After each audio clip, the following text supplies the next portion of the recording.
I found out later on that she, in fact, had a sexually transmitted disease. At that point, I had it as well. And so she knew about this, she got the test, and then she went ahead and slept with you anyway? I found out that she was taking medication for it prior to meeting me. So she's known about this for a while.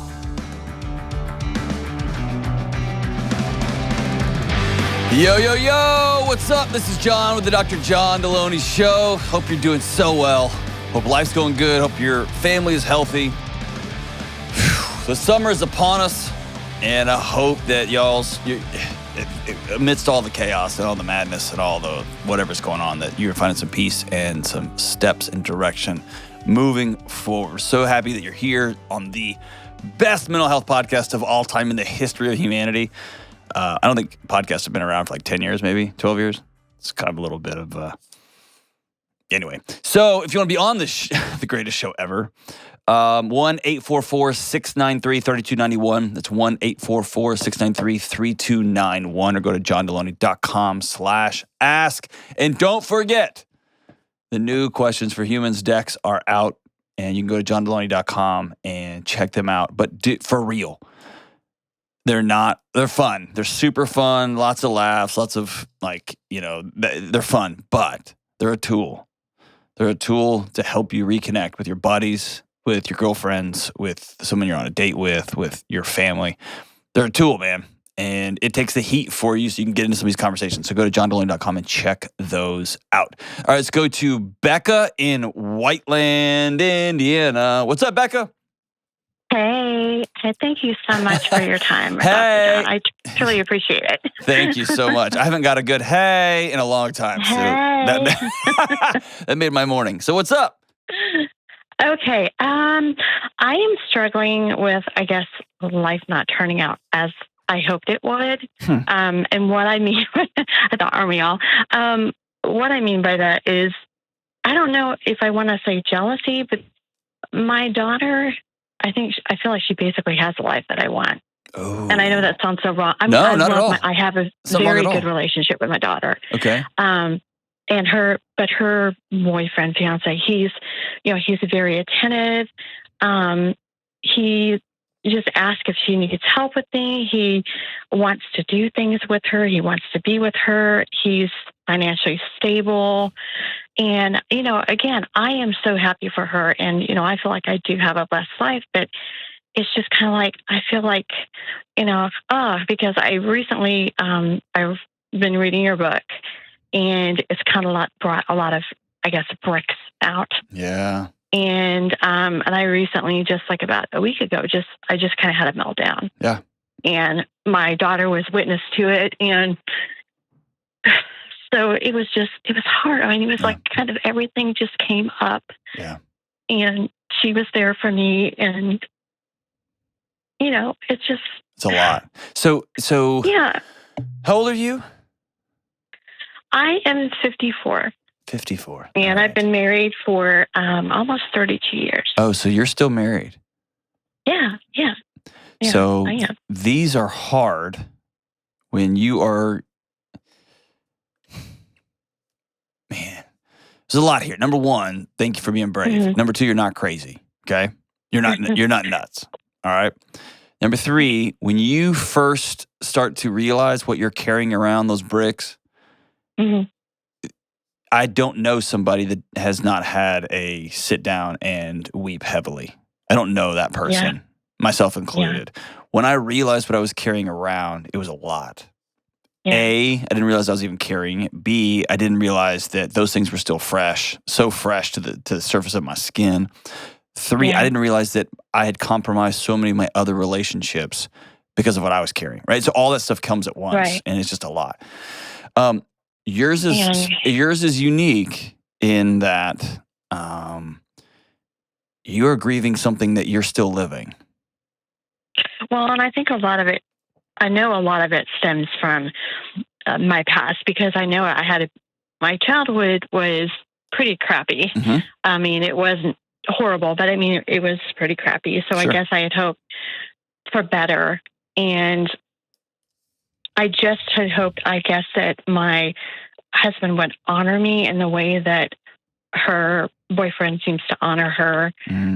For example, she didn't want to have sex before marriage, and he has honored that. And I've even talked to her about it, and she's like, "No, Mom, we haven't." He's You're peer pressuring her, like, "Come on."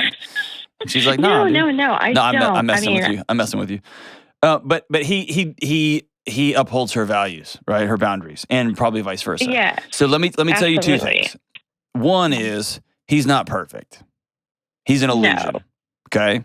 Sure. There's no such thing as Mr. Right. That entity doesn't exist outside of a Marvel show. Okay. Yeah. And it's really tempting to look at your life as it has been and the compromises you've made, the things that your husband has steamrolled over, whether those are your needs, your desires, your dreams, where you want to live, all those things, right? There's going to be a litany of them. It's easy to look at what your daughter has and say, well, if I had that. And what I'll tell you is that's great that he listens to her values. That means he loves her, and that's great. And that's great that she trusts him with her boundaries. That's great. But you're superimposing your regrets on a fantasy. And so I want to caution you about that, okay? It's not real. He might be great. Yeah. He may be wonderful. He's not perfect, okay? The second thing is, have you sat down any point over the last 30 years and told your husband, here's what I need? Actually, I did. Okay, how'd it go? We had actually a long talk over the weekend. And I told him, I said, here's what I want you to do. You did for the first time in 30 years, right? No, we've actually done it before. Okay. But it's just kind of like, okay, and he's like, well, am I in trouble? And no, I just want to talk. But I told him, I said, I want you to make a list and, things that you think that I could do to make our marriage better, or whatever. And I'll have a list and we'll sit down and talk. So I gave him a pad of paper and he wrote down 3 things. And I'm like, that's it? Well, yeah, that's all I can think of. And I'm like, okay, be brutally honest. He said, no, that's it. And he wrote down communication, intimacy, and he felt like he could help more. I was like, well, that's not really me. He said, but, well, I know I need to help more. And the communication has, kind of always been an issue. The intimacy deal it's hard for me because I have fibromyalgia. I've had some issues with, I think, things in our past and things early on in our marriage. I've been to the doctor because for whatever reason, this is going to sound truly bizarre, but there's been times when we've been intimate and I will suddenly have a thunderclap headache. There's nothing strange about that. Sex with your husband is not safe for your body. So, I'm like, and of course he's just like, wow, I'm just that good, huh? but, which is a classic thing for an idiot to say in the middle, right? But he was basically, he was like, how can I help? I'm sorry. I'm like, of course. And of course I'm like, grabbing my head and just like bawling my eyes out, and it lasts for a few minutes. And doctors, they don't know anything about it. I'm like, well, what do I do? And it's like, well, here, take this pill. And I'm like, I take a lot of pills. Yeah. Thanks a lot. So here's the thing. Just in the very limited things you're telling me, sitting down and saying, what are a couple of things, or what are all the things that can make our marriage better? That is a way to distance yourself from you. And the whole crux of this book is you looking in the mirror and saying, I need this. And you haven't done that probably ever. You may have said, I want this, or it would really be nice if, but just I'm reading between the lines here. This guy hurt you before. Yeah. Okay. And it may have been multiple times. And for any number of reasons, for the sake of the marriage, for the kids, for the appearance, for whatever, the security and the financial safety, whatever the reasons. Yeah. And I almost left him a couple times. There you go. So you've put this entity ahead of you for a long time. And that's the way we're taught. That's the way Sunday school taught people. That's the way schools and parents taught. It's this thing. But if the people in this thing aren't safe and aren't okay, this thing doesn't work. right? It's like focusing on the building, and we don't need steel. Let's just use styrofoam because we're focusing on the building. And it's like the building's going to fall down because the pillars aren't strong. And so instead of sitting down and saying, hey, what are the things, write down everything, brutally honest, that you can make this marriage better. Say, what do you need from me to give you a life that gives you peace so that you can give me what I need? Because for 35 years, you have not. And that's going to come back to, I do this, I do. And you know what? He's kind of right on one of the issues, on probably all the issues. He's probably right. I think it's fair when he writes communication. It's not what he thinks, but I don't know how often you've sat down and said, I still can't breathe sometimes when I think about what you did. Yeah, well, and I told him, I said, you have to understand, I said, there are certain things that maybe you do that maybe are triggers. And he said, well, that's not fair to punish me for things that happen. And I'm trying to make him understand it's not you. It's just something I have to deal with. And I am seeing somebody right now. Right. So listen, this idea of, well, you can't punish me for that's that language pisses me off, man. Because it takes somebody else's hurt. He's really, honestly, a good guy. Listen. Hold on. Now you're going to defend him, and that's what you've done for 35 years. Stop. Okay? I believe he's probably got some great qualities. Awesome. Your body is not safe with him. Okay? That doesn't mean he's going to hurt you. Right? No, I don't believe he won't hurt me. No, exactly. But right when it starts to get very, very real, you roll off into trying to defend him and protect him. And it's fine. It's okay. I get headaches, everyone. Here's what I'm trying to tell you. You have to own what happened. Period. And he's right. Punishment never solves anything. It just doesn't solve. It's just not going to help. But your pain and your hurt isn't punishing him. Yeah. Your pain and your hurt is something you got to heal from. It's classic self-centered, the whole world revolves around me, when somebody's healing from sexual trauma and their partner's like, oh, are you going to punish me by not having sex with me? It's like me stepping on a nail and I got to get my foot healed and my wife goes, oh, you're going to punish me by not going for a run for me just because your foot has a nail in it? Yes. Well, I know that he, I'll put it this way. In the past couple of years, I can probably count on one hand the times that we've been intimate. And honestly, he told me at one point, he said, no, if we never have sex again, it's okay. But of course, it's not okay. Right. And, I know he was trying to be kind, and I know he hates the things I have to deal with. He told me yesterday, I've been to another doctor, and he said, I hate this. I can't stand that you have to deal with this. But I'm kind of like, I deal with it. Yeah. It's just life. So let me ask you this. And this is going to sound like a crazy question. Do you want to heal? And absolutely. Listen, hold on before you answer that. I know of course I don't want to have headaches anymore. That's not the question. Headaches are the alarm system. They're just letting you know that you're not safe, that you're not okay. And again, I'm not a doctor. I'm just making this up. It could be completely physiological, but I'm just going off based off what you just told me just now, okay? If you want to heal, you're going to have to get with a therapist and deal with the trauma from your past. Because your body is still responding in the present to things that happened to you. Your body has one mechanism, and it's to protect you from tigers or bears. And something happened in the past, probably multiple times, as you mentioned, that your brain has GPS pinned him as a bear, as a tiger. Yeah. He's not safe. And until that heals, partly from you choosing, I'm going to go deal with this. And that means you're going to have to deal with the consequences of what happened. Because you may have to look at him and said, you did these things, and I've got to heal from this. And then you're going to have to say, now I'm going to set these bricks down and relearn what intimacy looks like with my husband. Right. If that's the choice you make.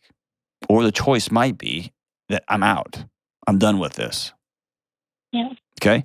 But all that to say is, when I say, are you ready to heal from this? That's twofold. Are you ready to, for real, probably for the first time, actually own this? And 2, are you willing to be vulnerable and risk again moving forward? And both of those things have to be true. You cannot white knuckle intimacy for the rest of your marriage. Your body's continuing to tell you, I'm not safe, I'm not safe, I'm not safe. So here's what it feels like, okay? And this is me, just picture us having nachos, okay? This isn't like, I'm not lecturing you. It feels like, and it feels like he is a good guy and he's provided for us and he's done these things. And you want to protect him and you want to protect the image, you want to protect the thing y'all have. And your body is saying, we're not okay, we're not okay, we're not okay. Am I right or am I wrong? Yeah. Okay. I don't understand completely why, because, I don't know. I just feel like I'm just so strange. And I have talked to you about it with the person that I'm seeing, but it's almost kind of like I'm being told, well, that's in the past and you just need to, kind of deal with it. If a therapist tells you that, get up and walk out of their office. Yeah. Because it's not about you just bringing up crap from the past to throw mud in his face. Your body's literally telling you, not safe, not safe, not safe, not safe. And it will. It's all through the book. You will continue. Your body will continue to solve for these things until you deal with them. Right. Till you heal from them. And I did happen to tell him, because one thing is like my daughter's boyfriend, he's financially stable. And I told my husband, we were in debt. And I told him, I said, that's one thing. I said, I sat down with him, this doesn't make me feel safe. Mm-hmm. When I'm dealing with all this and looking at what we have, what we don't have, that's one thing I did say, I don't feel safe. There you go. That's the language. Whenever you take your clothes off and you come towards me and I smell your breath, my heart starts beating faster, and not in the good way. I got to heal from that. And I stiffen up, and I don't know why. I mean, it's like he will come behind me and hug me, and I can feel my body just stiffen up. And so be curious about that. Don't get mad. Don't get frustrated. Don't get angry. Get curious. Why is my body trying to protect me from my husband? What is it about him? I kind of know. See, there you go. You know. So, Becca, if nothing else on this call, I'm giving you permission to go get well. And make no mistake, this journey will be hell. It'll be hard. Because you know why your body stiffens up. You know why. And you got to go deal with that. And that deal with that may be confrontation. It may be separation. It may be EMDR and trauma response, and he's a part of it. And it may be you writing him letters. This is what happened. This is what you did to me, and this is why my body continues to respond. And there's going to be healing where your body knows I wasn't safe then, because 30 years ago we were all different people, and 25 years ago he did some things that hurt me. That's not him anymore. But I got to let my body know that at one point this bear was going to eat me, and now this bear sleeps in the house. And that's the healing arc here. And that may mean that this pretty, beautiful, bone white facade that you've created around your life and your marriage and your kids, it may be that it's going to crumble on you a little bit. Or you're going to have to take some pieces down. Or you're going to end up having to move to a trailer for a while. All of that is, and that's, I'm being metaphorical, by the way, all that is about safety, healing your body. Because touch from your husband, touch from your wife, touch from your romance should be something that gives your body, not the other way around. So be curious about that body response, but you don't have to be, you already know. Let me say this. You're worth the healing, as hard as it's going to be. And don't romanticize and lionize what your daughter has. Cheer her on, right? Celebrate with her. Here's the deal. You're 54, so you're a little over halfway done because you're going to live to be 100. Whenever you feel jealous, be curious about it. Like, oh man, why am I getting frustrated when I see him? Oh, I don't have these three things. And then we're going to loop back and have that conversation again. This is ripe for counseling for you and for your marriage. And at some point, this idea of communication, this idea of intimacy, you need to get there. But it's going to come down to those conversations like you've begun, and you're brave, brave, brave. I don't feel safe when. I don't feel safe when you touch me. I don't feel safe when we owe people money. I don't feel safe when I think you're going to quit all the time. I don't feel safe when you yell. That has to end in this home. And I want to learn how you can touch me again. But that means we're going to have to go deal with what you did. And I'm going to have to forgive you for that. I'm going to have to set that down. And then I'm going to have to be vulnerable and risk moving forward. All these things, right? And you got to get a professional to walk with you because it's been a long, long, long time. I believe you can do it. I believe you can do it. And I'm proud of you for taking the first step and being brave. Celebrate your daughter. And then you go get well. We'll be right back. Have you ever thought about how a lot of us would drop anything to help somebody else, but we often don't give ourselves the same level of care? We spend time, energy, money on everyone else. But when it comes to making time for vacation, for exercise, for talking with a mentor, for sleep, even going to therapy, we don't do it. And we don't even realize it. We don't even think about it. You are worth it. This month, BetterHelp Online Therapy wants to remind you that you are important, that you are worth being well, and therapy is a super important way you can show up for yourself. BetterHelp is online therapy that offers video, phone, even live chat sessions with your therapist. You don't even have to see anyone on a camera if you don't want to. It's more affordable than in-person therapy, and you can be matched with a therapist in under 48 hours. Today, Dr. John Delony Show listeners get 10% off their first month. So decide to invest in yourself. You are worth it. And go to betterhelp.com/Delony to get 10% off. That's betterhelp.com/Delony. All right, we are back. Let's go to James in Shreveport, Louisiana, home of Daniel Cormier and Dustin Poirier. What's up, James? How you doing, Dr. John? Thanks for taking my call. You got it. What's up, dude? All right, so can I just stop you? That's literally my favorite when somebody's like, "All right, so I always know it's going to be good next." So, all right, I won't interrupt you anymore. Bring it on. Okay. A girlfriend in college, and which I thought was a serious relationship. So we decided to take the relationship to a level of intimacy. And prior to that, we both were aware that we had previous sexual relationships. So she wanted me to get tested for sexually transmitted diseases. And so I did. Being the young man, I was obviously very excited. However, I shared the results with her and whatnot, and she never shared her information with me. But at that point, I was, foolish or whatnot. I didn't really care. So we moved on. 2 years after that, I found out later on that she, in fact, had a sexually transmitted disease. And, at that point I had it as well. And the relationship ended in a ball of fire, needless to say. But, so hold on. HIV or gonorrhea or HIV and syphilis or chlamydia? Like, what are we talking about here? So we're talking about HSV2, which is one of the non-curable ones. Right. Okay.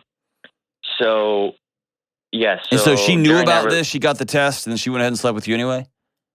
Well, I found out that she was taking medication for it prior to meeting me. So it had been going on. So she's known about this for a while. What was her reasoning? Why would she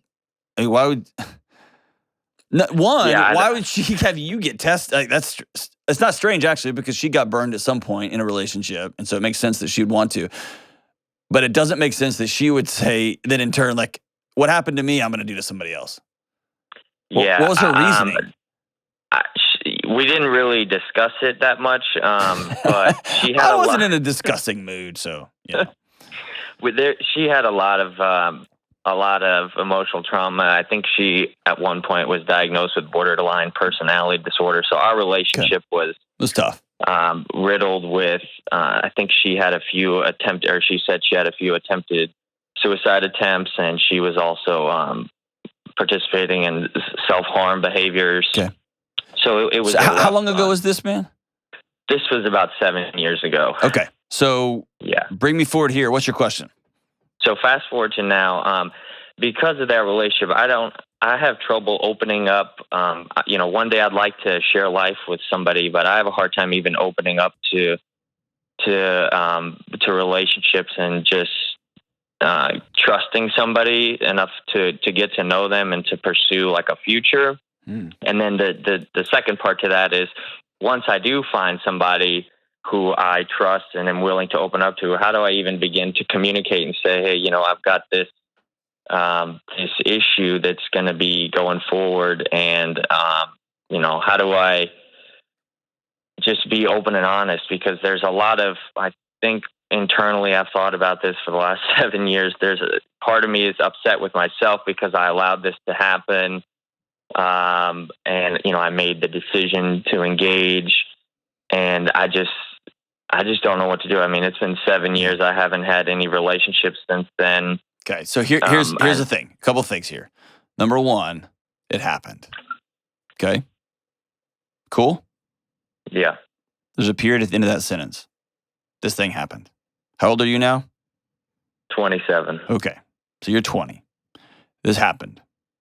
The number of things that there's a reason we don't let 20-year-olds buy beer. They don't make great choices. Okay? So let's let 20-year-old James off the hook. Not off the hook. You did a thing, and it's still in your life, right? But let's don't beat up 20-year-old James. Let's come to 27-year-old James and stop trying to edit the sentence that happened. You've been trying to edit that sentence for 8 years, 7 years. Why did this happen? What happened? I can't believe she did that. It's almost a decade of your life.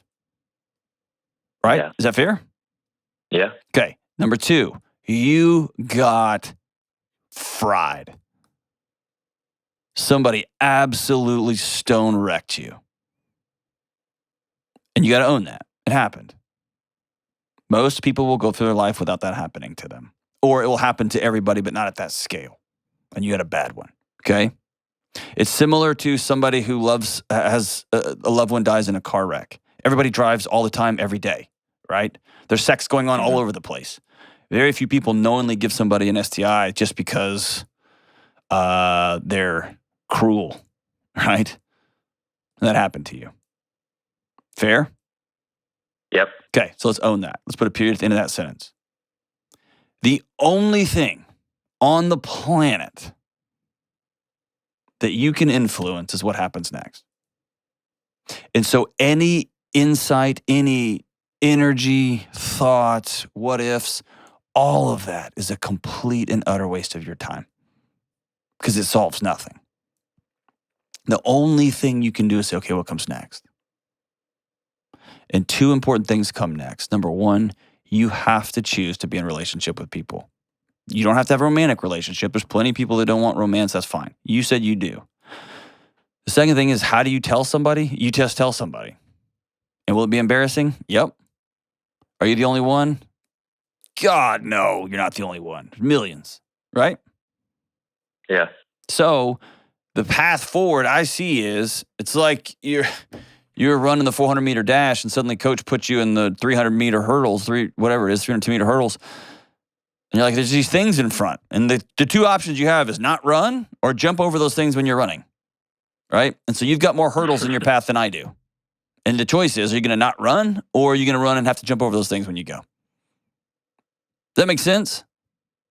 Yeah, that's a good picture. And listen, I'm intentionally making this more simple than I know it is in reality.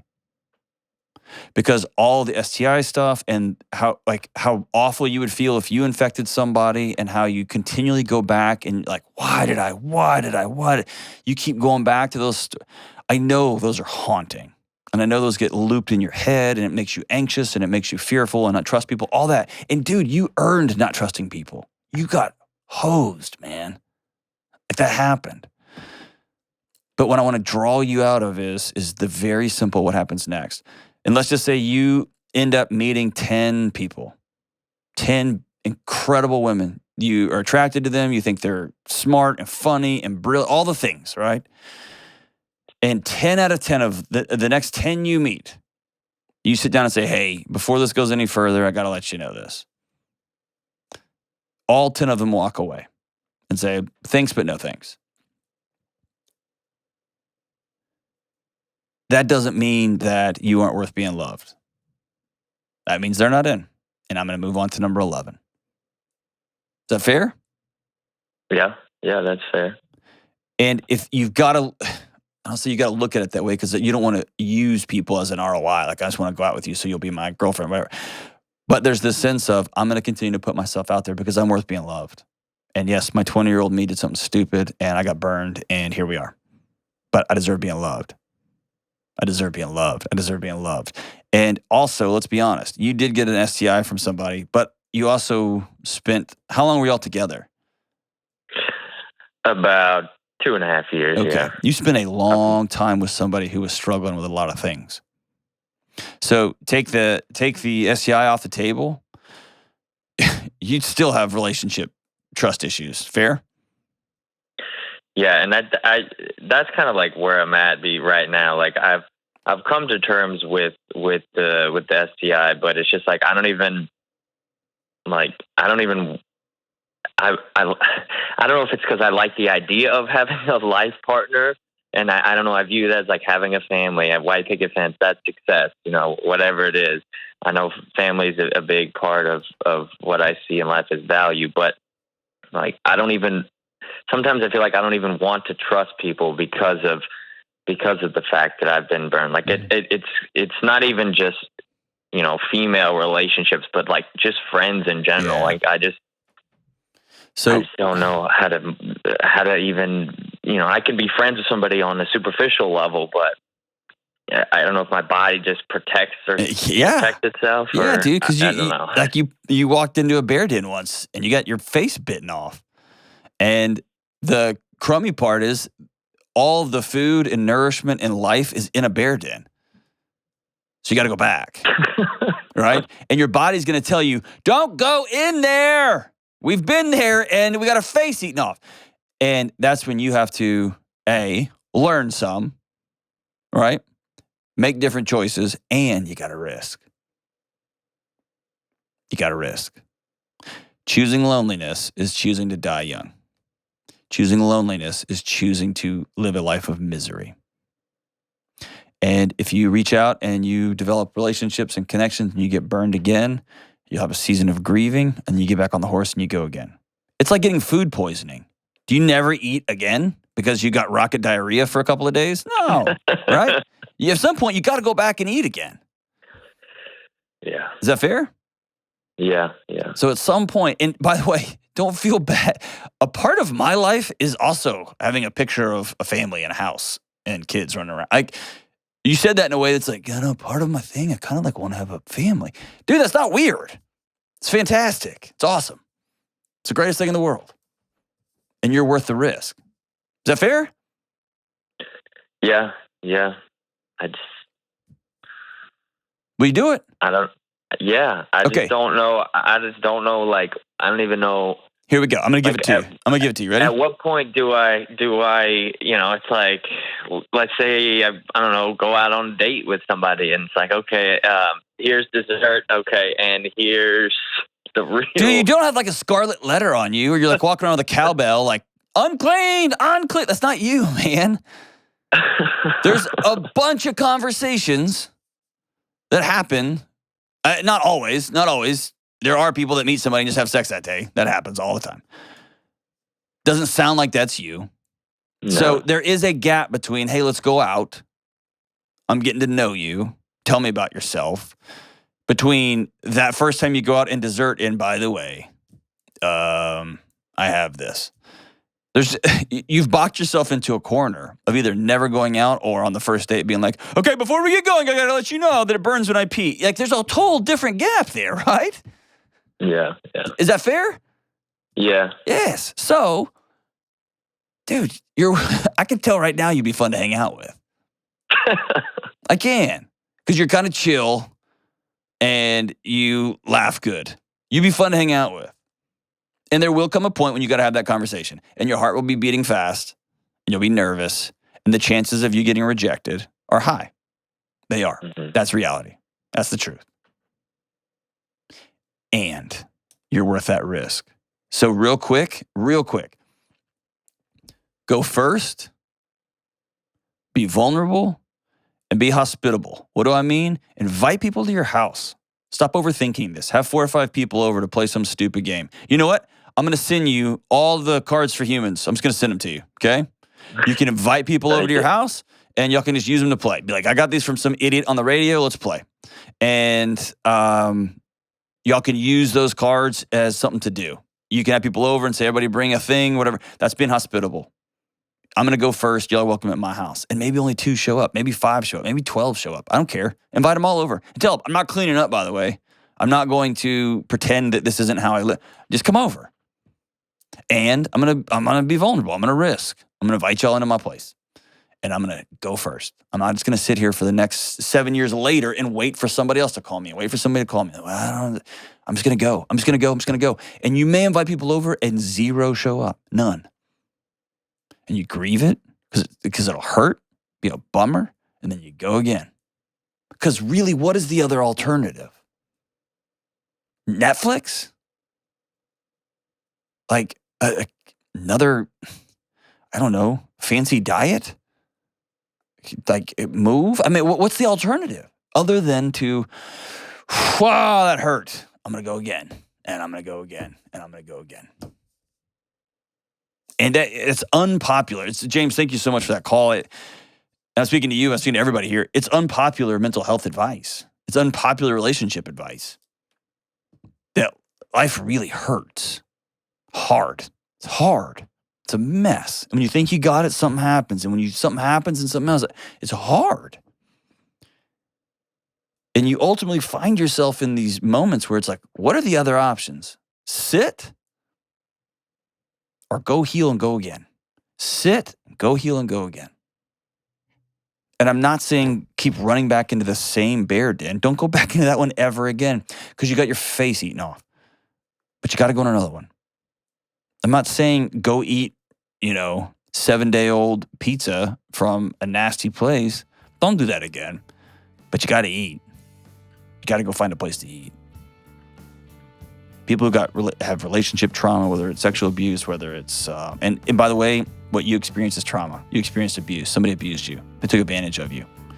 And they forever altered your life because of their lack of character and their lack of integrity and their desire to hurt you, which is what they did. Living in that trauma, understanding that, it happens, man. And then we're all faced with this one awful, scary, devastating question. What do we do now? And as for me and my friends and my community and the people that I love, and that includes you, James, I'm going to say let's get up and go again. We may have to jog or walk first and then jog before we get up to a run, but let's get up and go again. Let's get up and go again. And let's get up and go again. You're worth it. We'll be right back. John Delony here. All right, people, you're adults, so I'm going to talk to you like adults. And it's going to be hard for some of you to hear. You ready? It's time to move on from the grandma hand-me-down Facebook marketplace deal or the just plain old nasty junky mattress. It's ridiculous. We upgrade our smartphones every 3 months, but we hang on to the same uncomfortable, lumpy mattress for decades. Your sleep is too important for that. It's time to invest in a good night's sleep with a high-quality mattress. And for me, that's DreamCloud. I'm speaking from experience when I say this is the easiest thing you can do to start improving your life and your health. And DreamCloud is making it even easier with an offer exclusively for my listeners. $499 in accessories plus an additional $250 discount. That's $749 in accessories and savings. And you'll get pillows, a mattress protector, and luxury sheets. It's time to change your sleep and your life. Visit dreamcloudsleep.com/Delony or dreamcloudsleep.com and enter promo code Delony to get your new mattress today and get $749 in savings. All right, let's go to Ann and Peter Pan. Ann in Houston, Texas. What's up, Ann? Hey, how are you? Incredible. I'm not incredible. Things are fine. I kind of overstated that a bit. I'm trying not to speak in hyperbole too much, but I do. So I'm great. How about you? You're living the dream. Oh, which is Latin for not great at all. Oh man. So what's up? So, I don't know how to even ask this, but I think The best way is just like no whitewashing it, no trying to like power wash it. Just ask it. As awful and weird as whatever it's going to be you're about to ask. Just go for it. I think I'm broken. I don't really love my newest child. Okay. Hold on. Exhale. Have you said that out loud before? Yeah, I've said that to my husband. Yeah. Okay. Am I the first person, not your husband, that you've said that to? No, I have friends too. Okay. So, no, I tell everybody. I have a shirt. No, that's not true. I don't. But I do. I've got a couple girlfriends and, my husband. But, yeah, it's... You're not broken. I don't even know what you're about to add, what about to say. You're not. Okay? Okay. Cool? Yeah. You may be really deranged and mean, but I'm totally kidding. You're not broken. Okay, so you don't love your newest kid right now. Tell me more about that. So we have 3. All have been adopted. Okay. And our first 2, we went domestic. Their birth moms chose us. We had, I had them as infants, and this new little guy, he came to us at almost 3 years old, and his grandparents asked us to adopt him. And I'm doing all the things that I'm supposed to do, like the really long hugs, skin to skin, morning, and as soon as I pick him up from childcare and at night, and like I just, it's like a chore. Playing with him is a chore, and why? I don't know. Why is it a chore? What is it? Is it something? Is he different? Is he have attitude problems? Is he struggling? Like what? Or is it just no? We're not connecting. I think we're just not connecting. He's a pleasant child. His grandparents were raising him very differently than we do. Okay. He was very addicted to screens. Mm-hmm. He didn't really have much. He struggles with speech. I think because he wasn't really spoken to a lot. Mm-hmm. But he's a charming child. Like he's a sweet kid. I know that with trauma, like he's experienced just being taken from one parent to another. Mm-hmm. I know that that's very traumatic, and I kind of expected more behaviors. Mm. But he kind of is doing really well. Sometimes kids act really well as a trauma response. Yeah. They know that's he threw a lot of tantrums at the beginning, but he's kind of come out of that. So.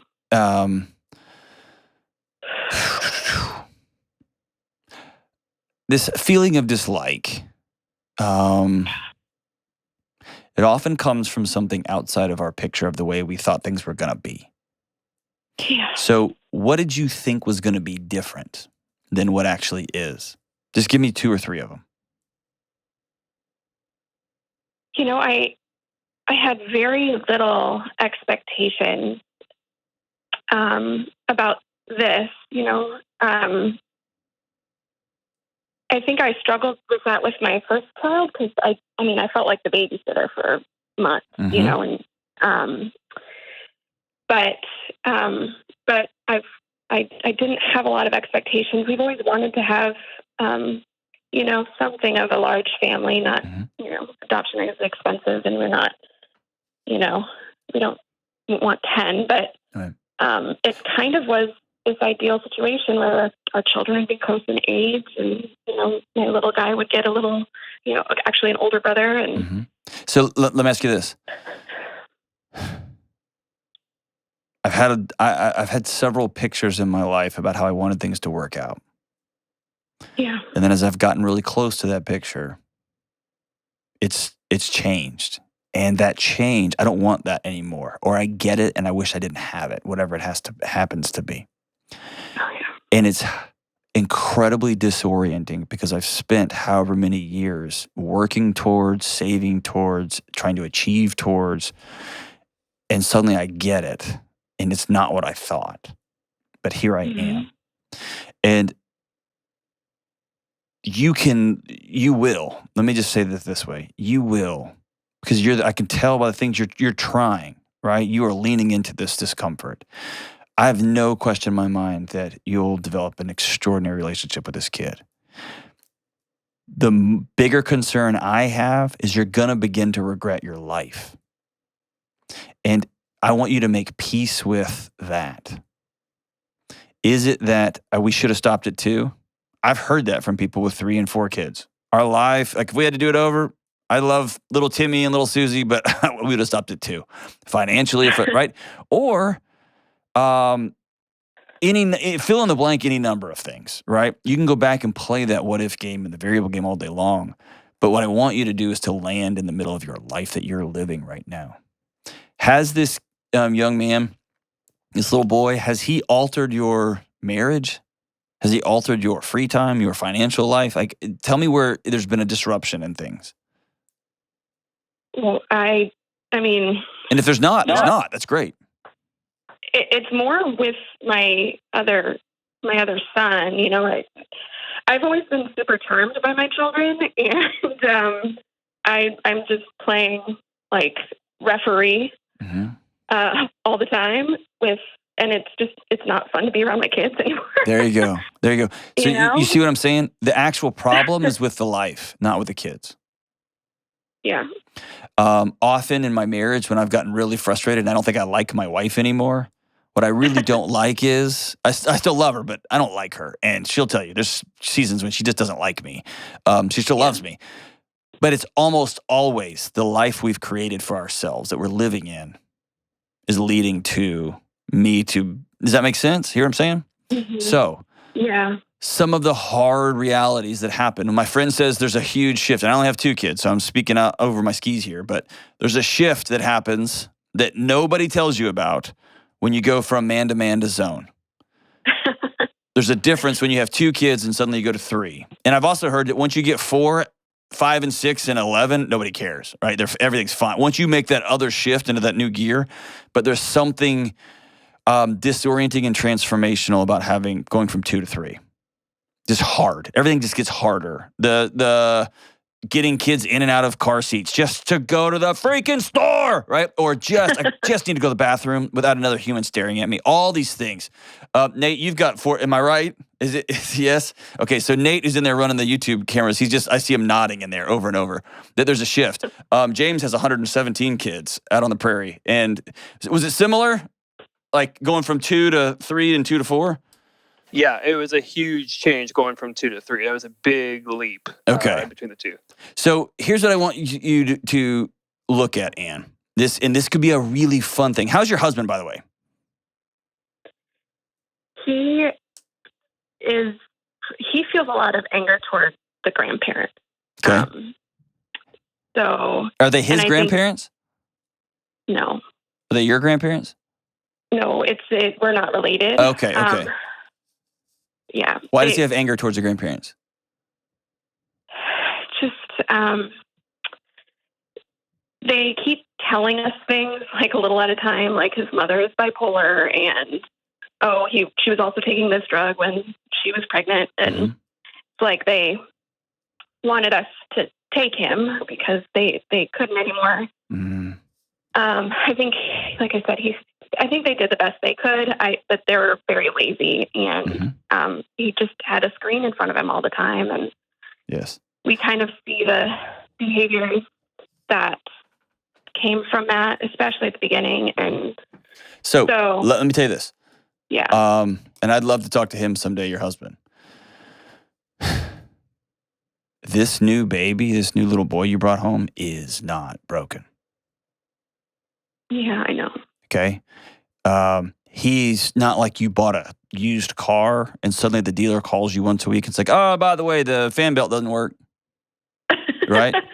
So listen, any 1 ounce of energy spent hating grandparents, being pissed off at grandparents is a total, utter waste of your time in life. Yeah. They're done. I would remove them from our life. Oh, we can't do that, though. We're open adoption. Okay. I would marginalize as much as humanly possible. Yeah, we started doing that. We first invited them to our house, and we saw how he reacted, and so we've been meeting. That's right. So, no. But you know that adoption professionals tell you, like, the more that they have contact with biological family, the better. And I know. so I know. But hold on. Not in abusive situations. Right? Yeah, but he wasn't abused. He was just, like, not... They were just lazy, you know? That's abuse. Yeah. Okay? Yeah. That's abuse. And I'll go to the mat with anybody who wants to tell me otherwise. If you take a child and you take human contact away from them and you hand them a screen, that's abuse. Yeah. Full stop. If mother's an addict and he doesn't get the prenatal care that he needs, and he doesn't especially get the post-birth, hey, we're dealing with this, he's going to need some very direct care because he was born an addict, it's abuse. You got it, right? So all that to say is this: they don't have just a willy-nilly right. Because you know what? He's 3, his body knows that with Anne and his new dad, he's able to drop his shoulders for the first time ever. He's able to engage and look at somebody. And what you're going to have to do, and this is a common thing, and I'm not putting you in this bucket, this is for everybody. There's this idea that I'm doing a good thing when I adopt or when I foster. I'm doing something good for humanity. And because I'm doing that, the cosmos is going to make this okay.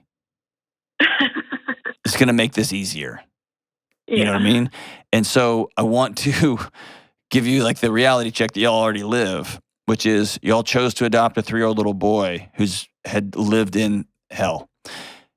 And so it's going to be a chore. It's going to be tough walking alongside this little boy and teaching his brain what safety looks like and teaching him what connection looks like and teaching him his life outside of a screen. All of those things are going to be a chore.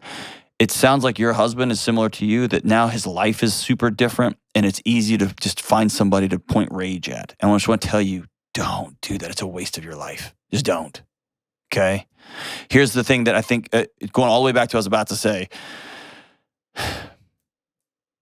a beautiful moment would be you and your husband get a babysitter and y'all go spend a half day together. You don't talk about the kids as much as you talk about, okay, we got 3 now. What do we want our life to look like? What do we want this thing to look like? What do you need? What do I need? What do we need to be okay so that we can go back in and do this hard thing that we're doing? And this should be a moment of dreaming, not a moment of ranting and raving. Yeah. There may be some seasons of grief, like I wish we hadn't have. That's okay to think that. Mm-hmm. You're not broken. It's okay to be really frustrated at your stage of life right now. It's okay to really miss your husband before he got angry. And to really miss, man, with just 2 newborns, y'all could just have sex whenever. You could go on dates whenever. Y'all could do whatever. And now you got a 3-year-old on top of everything. And I just need to go to the bat, right? All that. It's okay to grieve that. We had this and now we've got this. What you can't do is let all of that external stuff roll off on this little boy that now calls you mom. Yeah. And he's not broken. He's going to have some challenges, no question about it. It'll be hard. And y'all have an open adoption, which I think is great in almost every situation when there's not abuse. And maybe grandma and granddad can come around at some point, but y'all get to set the boundaries with mom and dad. The same way I set boundaries with my parents and my in-laws, you get to set those with grandparents and other parents.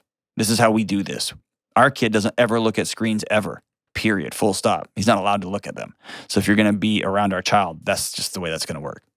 Our child doesn't eat these foods. Our child goes to bed at 7:30 and not midnight or whatever, you know what I mean? Whatever the thing is. Mm-hmm. And I am going to marginalize those grandparents as much as is ethically okay, right? As much as it's okay, not to punish them, but to help heal this little boy.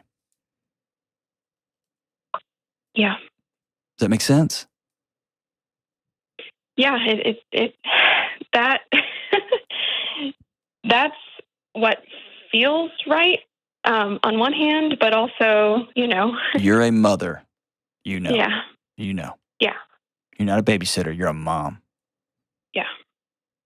Yeah. And they do love him, I know. They did love him. And Ann, you don't have to protect them. They did the best they could. I'm glad they did.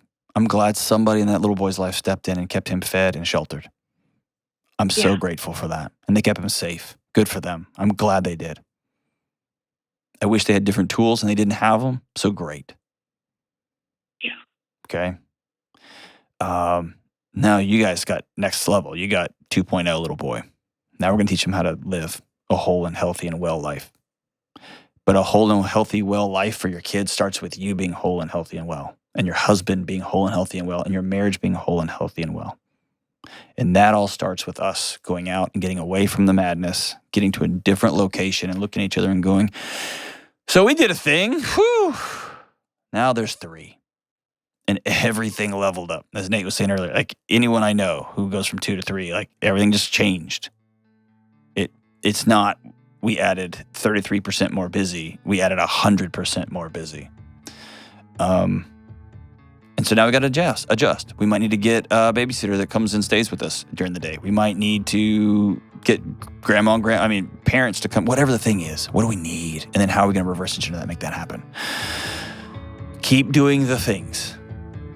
The one-on-one time, the face, the touching on the face, touching on the feet, the hugs, the hand holds, the going for walks. Keep doing those things. Playing in water, playing in sand, tactile things. Keep doing those things with this little boy.